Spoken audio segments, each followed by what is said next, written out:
Hello and welcome to a new reading in the Articles and Ideas of the Arab thinker Ali Mohammed Al-Shurafa. Today's article, titled, "An Answered Supplication is Contingent Upon Obedience to the Bestower," Mr. Ali Al-Shurafa explains how the noble messenger conveys to people from his Lord that Allah is near to his servants, answering their supplications at all times. The thinker Al-Shurafa starts his article by saying, Allah, the Exalted, established for people the rule for an answered supplication in his saying, addressing his messenger, "Peace be upon him. And when my servants ask you concerning me, indeed I am near.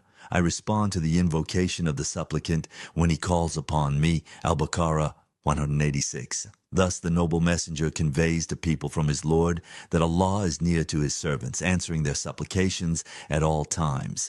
However, this is conditional upon following his book, performing obligations perfectly, applying his legislation by avoiding his prohibitions and the sins and transgressions he forbade, practicing human behavior according to the divine methodology and virtuous morals, and treating people well with mercy, justice, and excellence. It also requires respecting human freedom regarding their worship and practicing its rituals without compulsion, as that is a matter concerning their relationship with Allah, the Exalted.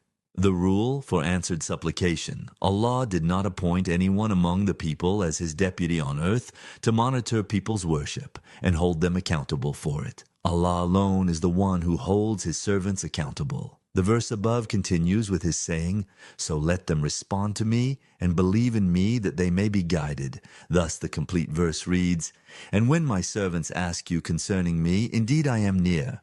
I respond to the invocation of the supplicant when he calls upon me.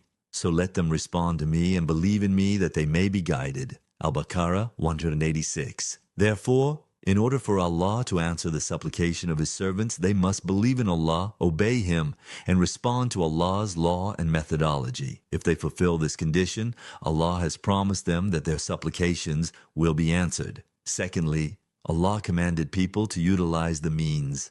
For students, this means exerting sincere effort, studying, focusing on exam requirements at all stages of education, and doing their utmost to utilize their time in reviewing and preparing for exam day. This is done with full confidence that Allah will grant them success if they pray to him for help in passing the exam successfully, after they have fulfilled their duty and obedience to Allah, as explained above, and have taken the necessary practical steps. Whoever deviates from this path, fails to fulfill the conditions for Allah to answer their prayer, and neglects to take the necessary practical steps, should blame no one but themselves in the event of failure. In application of his saying, "Whoever does a good deed, it is for himself, and whoever does evil, it is against the self. And your Lord is not ever unjust to servants." Fusilat 46. Religious clerics deceive the youth.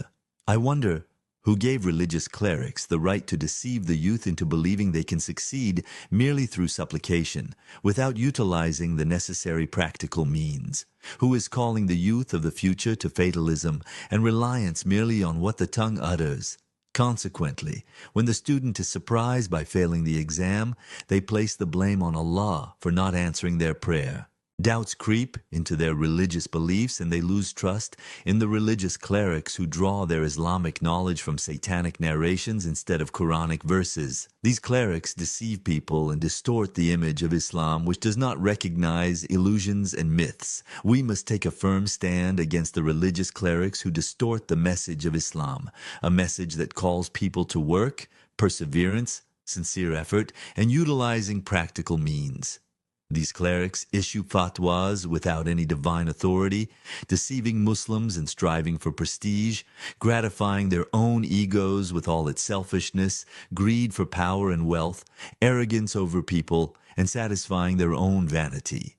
Allah warns them in his saying, "And do not turn your cheek toward people, and do not walk through the earth exultantly." Indeed, Allah does not like everyone self-deluded and boastful. Luqman 18. Narrations mislead Muslims.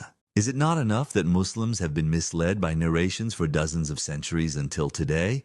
Has the time not come to return to the Book of Allah so that people can dispense with the narrations of devils who have caused discord among Muslims and distorted the teachings of Islam and the verses brought by the noble messenger to lead people out of darkness into light? In the absence of awareness and comprehension among Muslims, snakes slithered into their minds. They drank their venom, and the ability to think in people's minds was disabled until they managed to turn Muslims into a herd driven towards the abyss and divine wrath. When will minds awaken, and when will governments intervene to stop the freezing of intellects so they can be liberated from the venom of the snakes and emerge from the darkness of narrations into the radiance of the verses in the clear book, uniting behind the book of Allah as He commanded them? And hold firmly to the rope of Allah all together and do not become divided. They have not paid attention to Allah's warning, which is for their own benefit, advantage, and the protection of their nation's security and stability, in His saying, and obey Allah and His Messenger, and do not dispute and lose courage, and your strength would depart. Al-Anfal 46. Obeying the Messenger in what Allah revealed to him of the verses of the wise remembrance. Obeying Allah means obeying the Messenger in everything Allah revealed to him from the verses of the wise remembrance, as stated in the divine mandate to the Messenger in his saying, a book revealed to you, so let there not be in your breast distress therefrom, that you may warn thereby and as a reminder to the believers. Al-Araf 2, and his saying addressing his trustworthy Messenger, so remind by the Quran whoever fears my threat. Kaf 45. That is the path to Allah, the path of truth and the good life, which achieves security and stability for His servants.